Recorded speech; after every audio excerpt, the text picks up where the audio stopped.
Moko kuom jotelo mag riwruok mag duond buche mag Kenya Kwanza obalo gi twak ma dwaro medo jotelo ndalo ma bedo e apis kowuok kuom higni 5 nyaka 7 ka gilose kanisa mar ACK boma ma Kapsabet weche manyore kaunti ma Nandi.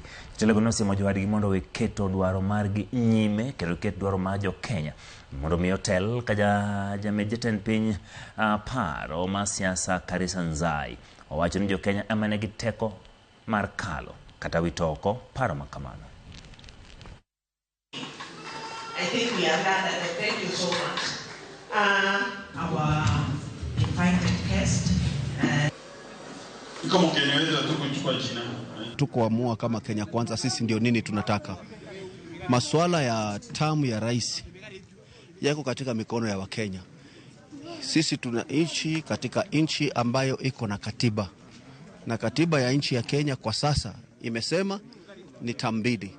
Lakini wananchi, mtu anaruhusiwa na maoni yametolewa, yameenda tena kwa wananchi ndio watakaoamua.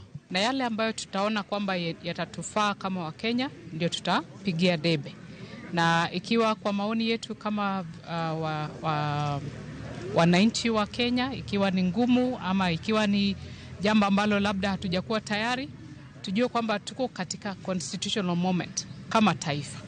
Kwa sababu tumekuwa na hii katiba kwa miaka 14 sasa, na inaonekana kwamba kuna vipengele ambavyo lazima tuyaangazie tena. Tukishaungana kama Wakenya kuwa kitu kimoja, yale mambo mnasikia, yale maoni yanatolewa kama kuongeza term limit, hiyo haitakuwa ni shida kwa sababu wananchi watakuwa moja, nchi ni moja na watazungumza moja.